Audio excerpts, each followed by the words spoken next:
In today's tutorial, I'm going to be having a look at my preferred ways to make entries into the market. Hello and welcome to another ACY Securities market tutorial. My name is Alistair Schultz and I'm going to be a host through today's trading journey. As I mentioned before, today I'm going to be looking at my top 3 entries. Now this covers fundamental analysis, technical analysis and combination analysis. To get right into it, we're going to start off with fundamental analysis. As a whole, it is a qualitative process and it really does work off 2 different elements. There is the sentiment side of things, and then there's the bigger picture that we need to consider as well.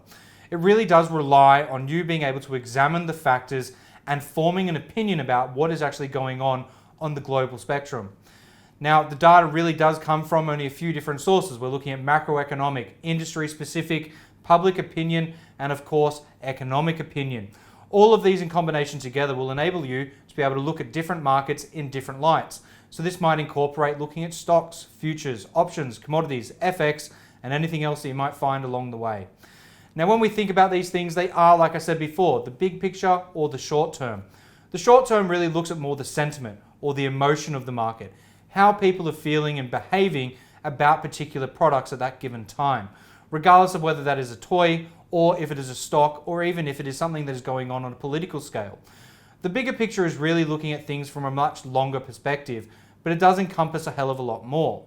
We're looking at things that might be incorporating what's going on a geopolitical minefield for a currency, for example, in which case we have to consider what's happening, not only the macro and the microeconomic, but also what's going on within that country as a whole and what some of their exports and imports might be as well. Now, moving on from that side of things, I want you to think about a couple of different ways that you can actually look at it. So I've given you a couple of choices here on how to think about fundamental analysis. The first of these are going to be heating futures. Heating futures, natural gas, oil, they all increase in value seasonally. This means, and it's probably obvious when I say it, that when we've got colder months of the year, more people are inclined to use the heating oil. So you can see the demand rise very quickly and therefore the price rises to match the demand. The same thing happens with sugar prices. Sugar prices might rise when a season gets cut short, whether that be because they've had plague or they've had a bad season, or perhaps even the weather has just not been suitable to the conditions. This means that there is less sugar than there would normally be, and we might see some of the prices for sugar increase in value.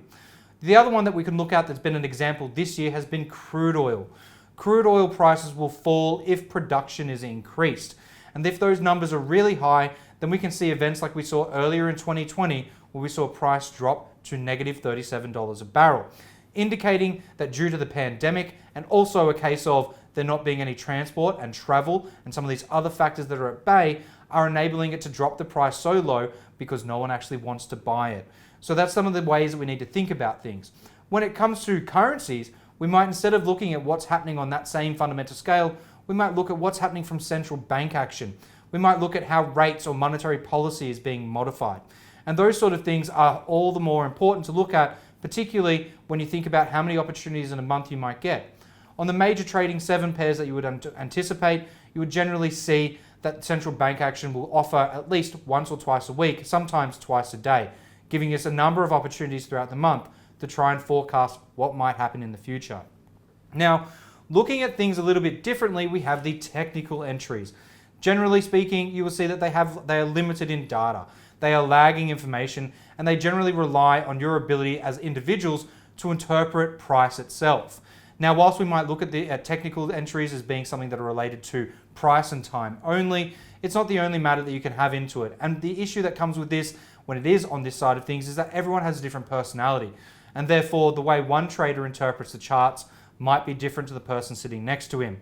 But regardless of that, the data analysis really does come from either the charting type that you're using, perhaps you're using candlestick analysis, it might be line charts, and some will offer more information than others. There is also price patterns that you can tend to see in there. And there will also be your support and resistance, and of course, indicators at the end of the day to wrap it all up. Now, when I think about trading charts, this is usually what I don't like seeing. A lot of people that I tend to find that are learning to trade will try and load up their chart with a lot of different indicators, quite often waiting for their optimal moment to try and take a trade.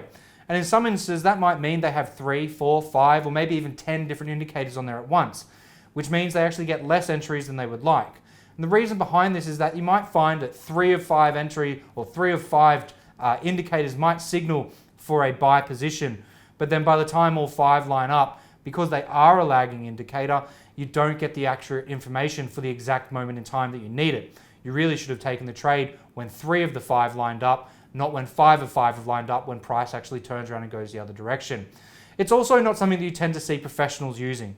We don't like indicators as much. You might see them on some quantitative analyst desks, but it's really more as just a go-to guide. It might only be 1 or 2 indicators that are looking there to give an idea of what's going on in price. So my general thoughts are not to really use charts that are over busy.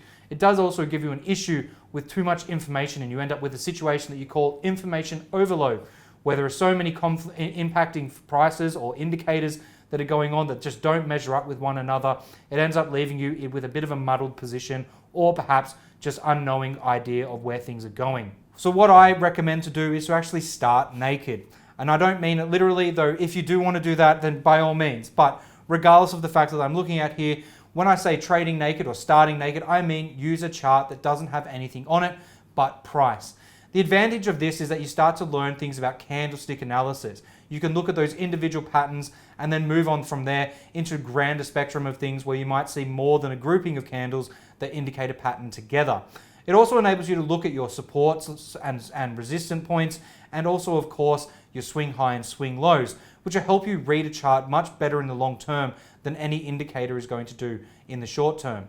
Now, looking at how we might use it as professionals, the one thing that I've seen in tier 1 firms, and being a part of a lot of them over the years, is that we generally just look for the support and resistance points, and we will look for those candlestick patterns or the things that match up. And realistically, we try and look for something that might have a little bit of news around it for when we actually do look for that point. So we might identify on the calendar about when a particular news event is going to occur, and then try and find a pattern that might operate in price around that point in time. And that gives us a better idea of where we might consider an entry. Now, of course, there is my third method, and this is what I do on a daily basis. And this is what I call the combination entries. And this is really when you get all of everything lining up perfectly. It's like the planets actually align. So in this instance, we're using a combination of both fundamental and technical analysis. In this instance, instead of giving you some charts or some theories, I'm actually going to give you an example of a trade I've done on my own. Now, the idea of this section here is I'm not going to give you guys an understanding on a single thing. I'm going to try and show you a worked example that I've actually conducted in my own trading career. The example I've got here is for you is Lockheed Martin Corporation, which is a stock. But the methods that I'm going to show you and how I've conducted it can really be applied to anything that you would like to deal with, whether that be FX, futures, options, commodities, or stocks as well, and of course indices and everything else of the like. In this instance, I'm looking at Lockheed Martin. Now, if you don't know, Lockheed Martin Corporation are an aviation company that do have some links to defense and military spending. In this instance, the position that I was looking at, the news was based off the idea of the F-35 fighter jet that you can see sitting on the screen behind me right now. Now, the process that I've gone through is pretty straightforward. I start off with a little bit of technical analysis just to have a look at what's going on, but I've gotten wind of what's happening in the news about what Lockheed Martin is doing and potentially them getting some cash flow coming in. So the first thing I did was have a look at what was going on the chart. And I could see that we had an inverted head and shoulders pattern. And this was after I'd already heard that there was some rumor of Lockheed Martin getting some level of a cash injection. So I had some idea of what might potentially happen. And then I've switched to my technicals from a fundamental view and put that technical hat on to have a look and see if something in price would match up. So in June 2012, I found this head and shoulders pattern, and I thought this might not be a bad opportunity. We've got the news that says this is likely going to happen, where they're going to get a cash injection, and then we've seen this next step here, which says we think we have a technical pattern occurring at the same time. So I had a look at it and went for a de-risk opportunity by taking a very small trade just to see where it might go to begin with. From there, I've moved on and I've watched it all play out. The first thing that happened was the United States Defense Department confirmed orders of the F-35 jet after the rumor of them getting positive testing results at the initial onset of my trade. From there, we've had a rumor on what the cost might be, the build numbers, and the potential for a cash injection to Lockheed Martin of very big numbers. From there, we've seen a contract get signed, and we've had a cooling off period. So that means we were waiting for, whilst there's the cooling off period is in effect, they could pull out at any moment. But we're all a little bit more confident that they're likely not going to do that. Once that cooling off period expires, we then consider our position much heavier and we go, yes, let's work with that. The head and shoulders pattern is formed, we've entered our position, and we're happy to move ahead with the idea of what we're doing is a successful trade in the works. Now, the next steps that have happened here are real results of what have happened. We've seen from June 2012, and I held this position for 4 years until August 2016. Now, why did I actually get out in August 2016?